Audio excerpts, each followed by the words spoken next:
भारतेंदु मंडल के कवि, रचनाकार और भारतेंदु युगीन पत्र पत्रिकाएं, जब हम इस पर विचार करते हैं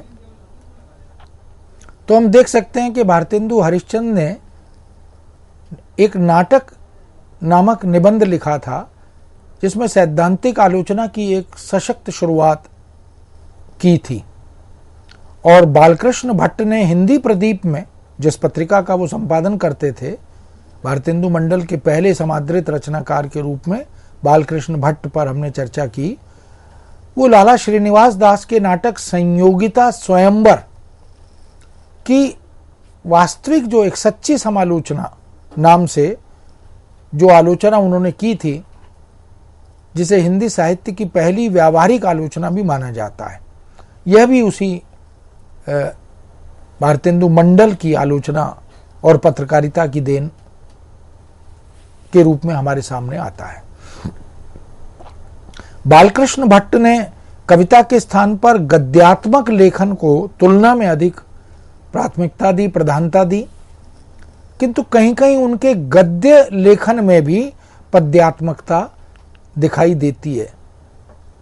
जैसे आप हम इस जून 1 ऊन 2 के ऊपर सून वाली संख्या में प्रवेश कर रहे हैं। अब ये इस तरह का जो लेखन था, लेखन वृत्ति थी, यह उस समय दिखाई देती है। भाषाई शुद्धता के सिद्धांत, इसके समर्थक वो नहीं थे। आज हम जिस मानक भाषा की, शुद्ध भाषा की बात करते हैं, बालकृष्ण भट्ट का उस तरफ कोई रुझान नहीं था। इसलिए उन्होंने लिखा कि बहुत से लोगों का मत है कि हम लिखने पढ़ने की भाषा से यावनिक शब्दों को बीन बीन कर अलग करते रहें। कलकत्ता और बंबई के कुछ पत्र ऐसा करने का कुछ यत्न भी कर रहे हैं, किंतु ऐसा करने से हमारी हिंदी बढ़ेगी नहीं, वरन दिन दिन संकुचित होती चली जाएगी। भाषा में विस्तार का सदा यह क्रम रहा है कि किसी भी देश के शब्दों को हम अपनी भाषा में मिलाते जाएं और उसे अपनाकर आगे बढ़ते जाएं। हिंदी साहित्य में बालकृष्ण भट्ट का जो योगदान है, प्रदेय है, वह नव जागरण कालीन संक्रमण के दौर में साहित्य में गद्य की विविध विधाओं के प्रवर्तन और विकास की दृष्टि से उनका जो योगदान है, उसके लिए उन्हें याद किया जाता है। तो ये पहले भारतेंदु मंडल के बड़े रचनाकार के रूप में हम उन्हें, बालकृष्ण भट्ट को, जानते हैं। दूसरे बड़े रचनाकार भारतेंदु मंडल के प्रताप नारायण मिश्र हैं। ब्राह्मण पत्र के संपादक के तौर पर प्रताप नारायण मिश्र भारतेंदु मंडली के अत्यंत जिंदादिल कवि और लेखक, विनोदी व्यक्तित्व के रूप में हमारे सामने आते हैं। भारतेंदु हरिश्चंद्र और बालकृष्ण भट्ट, इनके समान पांडित्य की अपेक्षा प्रताप नारायण मिश्र का झुकाव लोक जीवन की ओर अधिक था। मिश्र जी ने साहित्य सर्जन में गद्य की अपेक्षा पद्य की रचनाओं पर बल दिया, प्रमुखता से उस पर काम किया। प्रताप नारायण मिश्र के जो मुख्य काव्य संग्रह थे, उसमें प्रताप लहरी, प्रेम पुष्पावली, मन की लहर, लोकोक्ति शतक, श्रृंगार विलास, ये इस रूप में उनकी रचनाओं के माध्यम से उन्हें याद किया जाता है। उन्होंने हास्य और विनोदपूर्ण रचनाएं भी लिखी, जिसमें हर गंगा, बुढ़ापा आदि स्मरणीय है। मिश्र जी की संवेदनशीलता, उनकी भावुकता, उनकी जिंदादिली, उनके भावना से भरपूर जो निबंध थे, भावपरक निबंध, उनमें स्पष्ट दिखाई देती है। प्रताप नारायण मिश्र की तुलना पश्चिमी निबंधकार रिचर्ड स्टील से, जो कि भाव प्रधान लेखक थे, उनसे की जाती है। इसलिए उन्हें हिंदी का स्टील भी कहा जाता है। मिश्र जी का भाव विनोद ब्राह्मण में लिखित, ब्राह्मण पत्रिका में लिखित उनकी प्रस्तावना में वो स्पष्ट रूप से कहते हैं, हम में कुछ अवगुण भी हैं तो सुनिए, जन्म हमारा फागुन में हुआ है और होली की पैदाइश प्रसिद्ध है। कभी कोई हंसी कर बैठे तो क्षमा कर दीजिएगा। प्रताप नारायण मिश्र ने भारतेंदु हरिश्चंद्र के साथ बहुत सारे नाटकों में अभिनय भी किया। भारतेंदु हरिश्चंद्र बहुत अच्छे अभिनेता भी रहे, नाटकों का मंचन किया, अभिनय किया, उनके साथ मिश्र जी ने भी अभिनय किया। और मिश्र जी द्वारा बंकिम चंद्र चटर्जी की बहुत सारी कलाकृतियों का अनुवाद भी किया गया। साहित्य क्षेत्र में उनका महत्वपूर्ण उल्लेखनीय स्थान आज भी है।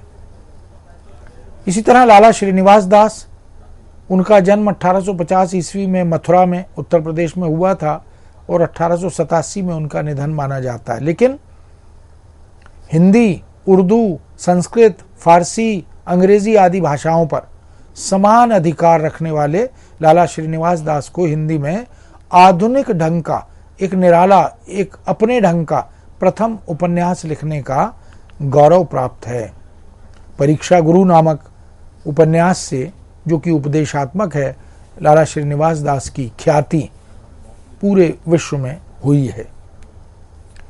वो आम व्यक्ति का भाग, उसके खर्च से जुड़ी लौकिक समस्या, इसको परीक्षा गुरु में चित्रित करते हैं। सदादर्श नामक पत्रिका का संपादन लाला श्रीनिवास दास ने भी किया। यानी हर मंडल के कवि को हम देखें, कवि प्रदीप की बात हम करें, प्रताप नारायण मिश्र ने भी किया, श्रीनिवास दास ने भी किया। सदादर्श नामक पत्र को आगे चलकर भारतेंदु के कवि वचन सुधा पत्र में अंतर्निहित कर दिया गया, मिला दिया गया। इसी तरह चौधरी बद्रीनारायण प्रेमघन, उनका जन्म 1855 में उत्तर प्रदेश में हुआ था और प्रेमघन जी ने आनंद कादम्बनी तथा नागरी नीरद नामक पत्रों का संपादन किया। तो ये सब कवि, गद्यकार और संपादक भी थे। इनके माध्यम से समालोचना का आरंभ हुआ।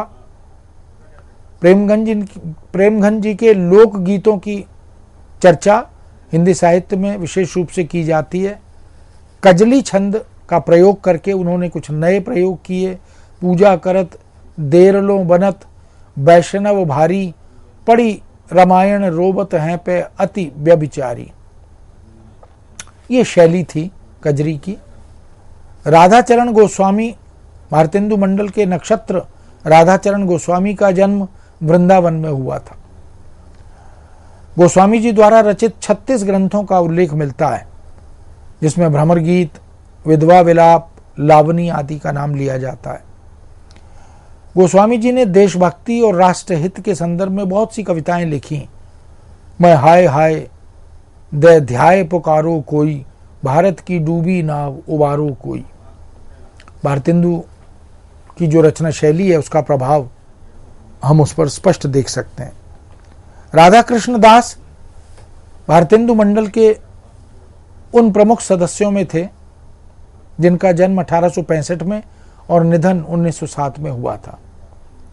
15 वर्ष की अल्पायु में ही वो साहित्य सृजन से जुड़ गए थे। उनकी 12 रचनाओं का उल्लेख मिलता है, जिसमें विनय, मैकडोनेल, पुष्पांजलि, भारत 12 मासा आदि उल्लेखनीय हैं। राष्ट्रहित को केंद्र में रखकर, आस्था को केंद्र में रखकर वो सृजन करते रहे। प्रभु हो पुनि भूतल अवतरिये, अपने या प्यारे भारत को पुनि दुख दरिद्र हरिय। इस तरह हम देख सकते हैं कि भारतेंदु मंडल के कवियों ने बहुत बड़ा कार्य किया था। भारतेंदु युगीन पत्र पत्रिकाओं पर जब हम दृष्टि डालते हैं तो हम देखते हैं कि ये पत्र पत्रिकाएं इस युग का वो सशक्त माध्यम, वो सशक्त साधन बनी, जिनके द्वारा साहित्य के प्रचार प्रसार का काम तो हुआ ही, लेकिन जन जागरण का काम भी, नव जागरण का काम भी बड़े स्तर पर हुआ। साहित्य के विकास क्रम को देखने के लिए, हम साहित्य के विकास में पत्रकारिता के योगदान को देखने के लिए भारतेंदु युगीन पत्र पत्रिकाओं को उल्लेखनीय मानते हैं। भारतेंदु हरिश्चंद्र के आगमन से पहले भी बहुत सी पत्र पत्रिकाओं का विकास होने लगा था। उन दिनों जनचेतना के जागरण का प्रमुख केंद्र कलकत्ता बन गया था और हिंदी पत्रकारिता के आरंभिक केंद्र बिंदु के रूप में कलकत्ता को आज भी याद किया जाता है।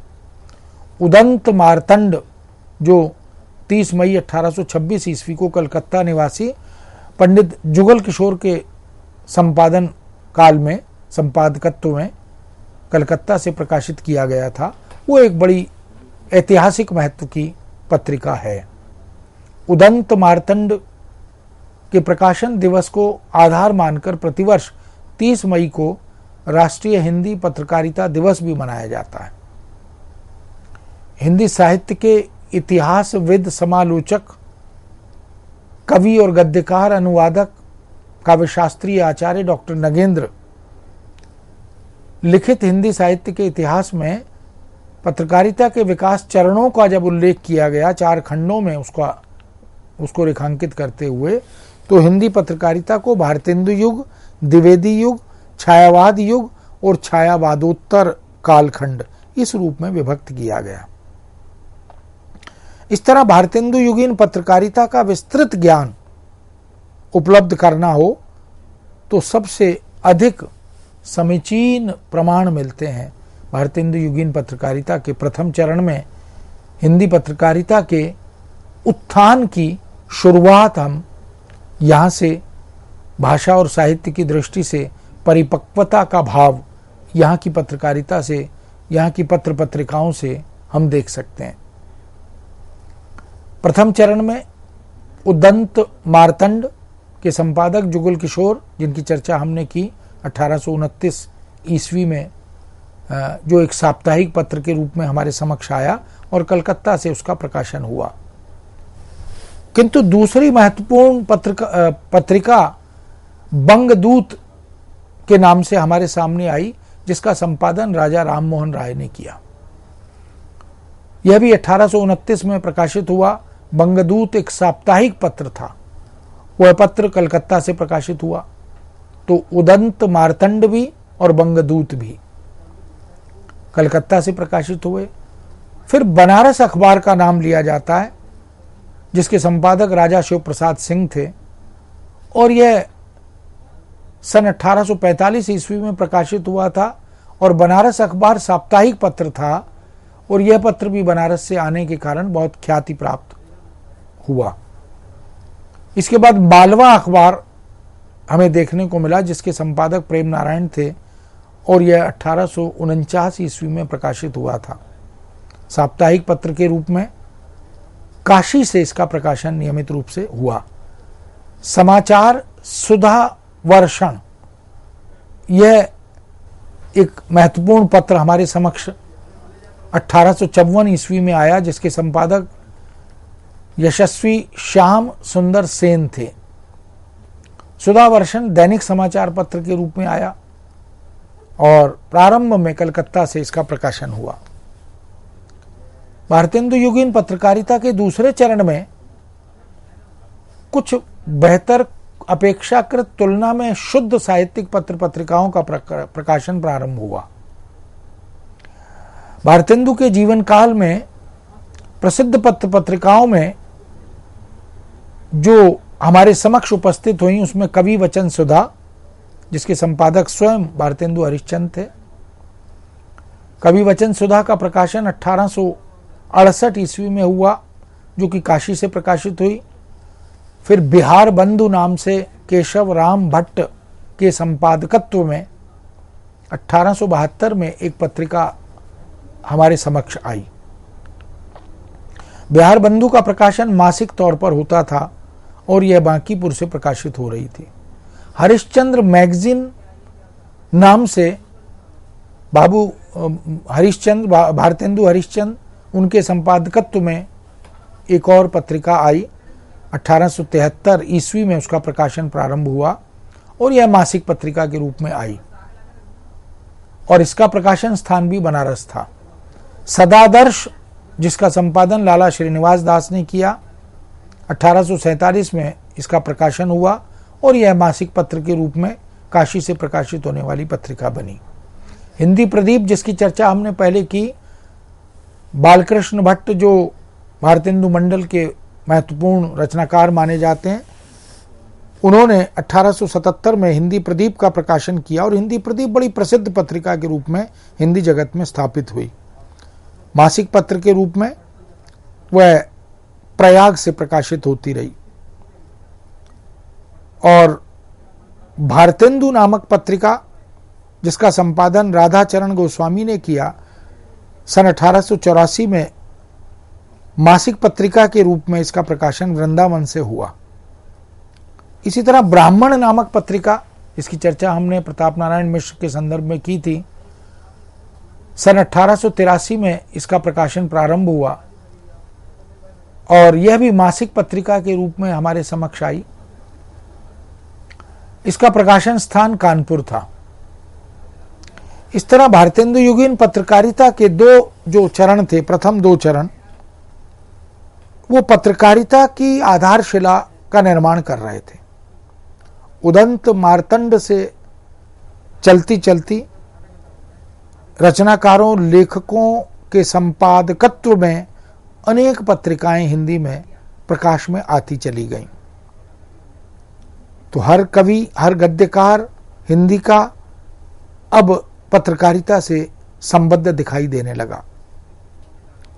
तीसरे चरण में सशक्त साहित्यिक पत्र पत्रिकाएं हिंदी जगत के समक्ष उजागर हुईं, उद्घाटित हुईं।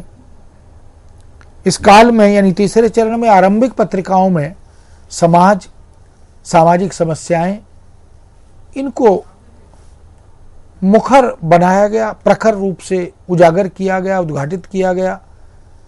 भाषा और साहित्य को युगीन चेतना के साथ जोड़कर एक नई दिशा देने का काम भी इसी युग में हुआ। भारतेंदु युगीन पत्रकारिता के तीसरे चरण में जो पत्रिकाएं हमारे समक्ष उपस्थित हुई, उनमें नागरी प्रचारणी पत्रिका, जो नागरी प्रचारणी सभा से प्रकाशित हुई, जिसके प्रथम संपादक वेणी प्रसाद थे। यह पत्रिका 1896 में प्रकाशित हुई और नागरी प्रचारणी पत्रिका एक त्रैमासिक पत्रिका के रूप में हमारे समक्ष उपस्थित हुई और आज भी यह पत्रिका नागरी प्रचारणी सभा के कार्यालय से प्रकाशित हो रही है। इसका प्रकाशन काशी से होता था, जैसा कि हम जानते हैं कि नागरी प्रचारणी सभा का मुख्यालय काशी में आज भी उपस्थित है। बृहत पुस्तकालय के साथ वह वहां पर मौजूद है। उपन्यास नामक पत्रिका का संपादन गोपाल राम गहमरी ने किया। 1898 ईस्वी में इस पत्रिका का प्रकाशन हुआ और यह मासिक तौर पर प्रकाशित होने वाली पत्रिका थी और काशी से ही इसका प्रकाशन किया गया। एक बहुत प्रसिद्ध पत्रिका सरस्वती हमारे समक्ष आई, जिसके प्रथम संस्थापक संपादक चिंतामणि घोष थे और इसका प्रकाशन सन 1900 ईस्वी में प्रारंभ हुआ और फिर बाबू श्याम सुंदर दास ने इसका प्रकाशन दायित्व संभाला और सन 1903 में सरस्वती के संपादक के रूप में हमारे द्विवेदी जी समक्ष आए, जो खड़ी बोली हिंदी के प्रणेता बनकर आगे आए। भारतेंदु युग के बाद जो युग था वो उन्हीं द्विवेदी जी के नाम से जाना गया और यह काशी से प्रकाशित होने वाली सरस्वती पत्रिका, जो बहुत महत्वपूर्ण पत्रिका के रूप में लब्ध प्रतिष्ठ हुई और इसने समाज सुधार की दिशा में, खड़ी बोली हिंदी के आंदोलन को सशक्त बनाने की दिशा में, बहुत से रचनाकारों को गद्य लेखन के लिए खड़ी बोली में समकालीन मुद्दों पर लिखने के लिए प्रेरित किया। ऐसे द्विवेदी जी जिनके नेतृत्व में, जिनके संपादकत्व में सरस्वती पत्रिका निश्चित रूप से सफलता के शिखरों पर दिखाई दी। सुदर्शन पत्रिका, यह भी तीसरे चरण की महत्वपूर्ण पत्रिका थी, जिसमें देवकी नंदन एवं माधव जी संपादक के रूप में साथ में थे और सन 1900 ईस्वी में इसका प्रकाशन हुआ। मासिक पत्रिका के रूप में यह पत्रिका प्रकाशित हुई और यह भी काशी से, बनारस से इसका प्रकाशन हुआ। इस तरह हम देख सकते हैं कि भारत में हिंदी पत्रकारिता का जो उदय है वह सांस्कृतिक संक्रमण काल के मध्य से हम मान सकते हैं। सहज सुलभ आधुनिक प्रकाशन सुविधाओं से प्रेरित होकर हिंदी पत्रकारिता जगत को अगर आधुनिक वैचारिकी से परिपुष्ट करने की जो मानवीय इच्छा शक्ति है, महत्वाकांक्षा है, उसने प्रबुद्ध साहित्यिक मनीषियों को पत्रकारिता की ओर, पत्रकारिता संबंधी साहित्य की ओर उन्मुख किया, प्रेरित किया। भारतेंदु हरिश्चंद्र स्वयं एक पत्रकार के रूप में, एक संपादक के रूप में, एक कवि के रूप में, एक नाटककार के रूप में, एक अनुवादक के रूप में, एक गद्यकार के रूप में हमारे सामने आते हैं। बहुत कुशलता से वो संपादन का कार्य करते थे और अपने मंडल के सदस्यों से भी वो इस तरह के नए नए प्रयोग पत्रकारिता लेखन की दृष्टि से, पत्रकारिता संपादन की दृष्टि से वो करवाते थे। उन्होंने भारतीय स्वतंत्रता आंदोलन में भी बहुत महत्वपूर्ण भूमिका निभाई और भारतीय जनमानस की जो सामाजिक भागीदारी है उसे भी सुनिश्चित करने का स्तुत्य और वंदनीय प्रयास भारतेंदु ने किया। न केवल खुद किया बल्कि उन्होंने यह प्रयास अपने मंडल के कवियों से भी करवाया। इस तरह से हम देख सकते हैं आधुनिक काल में लघु मानव कविता के बारे में आपका प्रश्न है। यह एक प्रश्न किसी श्रोता ने हमें भेजा है। यह जो आधुनिक कालीन समय है कविता का, गद्य लेखन का, उसमें अकविता या लघु मानव वाली अवधारणा वह भारतेंदु युग में दिखाई नहीं देती। वह आगे चलकर हम उसकी चर्चा करेंगे, जहां पर लोक के, समाज के उस मनुष्य को, उस समस्या को, हालांकि उसके बीज हम भारतेंदु युग में देखते हैं जब लोक चेतना भारतेंदु युगीन सृजन धर्मिता के साथ जुड़ती है। मैंने अभी चर्चा की कि तीसरे चरण में पत्रकारिता और लेखन ये लोक जीवन, लोक समस्या, लोक चुनौती उससे जुड़ती चली गई थी। तो जो उपेक्षित पात्र थे, नागरिक थे, कृषक है, गरीब है, बेरोजगार है, विधवा है, इस तरह के जो भारतीय नागरिक थे उनको भी साहित्य में और कविता में जगह मिलने लगी थी, स्थान मिलने लगा था। इस तरह हम देख सकते हैं कि आधुनिक काल में जो जिस लघु मानव के बारे में हम जानना चाहते हैं और जो अकविता की बात हम करना चाहते हैं, वो आगे चलकर उस पर विस्तार से हम चर्चा करेंगे। और सरोज गोस्वामी जी जो हमारे इस कार्यक्रम को देख रही हैं, सुन रही हैं, उनके प्रश्न के संदर्भ में ये जानकारी आपको दी गई। इस तरह हम देख सकते हैं कि भारतेंदु युग के प्रदेय को, अवदान को समग्रता के साथ साहित्य सृजन की बात हो, पत्रकारिता की बात हो, भारतेंदु मंडल के कवियों के प्रदेय और अवदान की बात हो, या इन सब के साथ साथ अनुदित रचनाओं आदि के माध्यम से भाषा और साहित्य के समृद्धि की बात हो, उन सब की दृष्टि से हम भारतेंदु युग को, भारतेंदु मंडल के कवियों को और इस युग की पत्र पत्रिकाओं को याद करते हैं, स्मरण करते हैं, उनके प्रदेह को हम नमन करते हैं। तो मित्रों, आज इस श्रृंखला की पहली कड़ी को हम यहीं विराम देते हैं और नए विषय के साथ आपके समक्ष फिर उपस्थित होंगे। आज्ञा दीजिए। नमस्कार।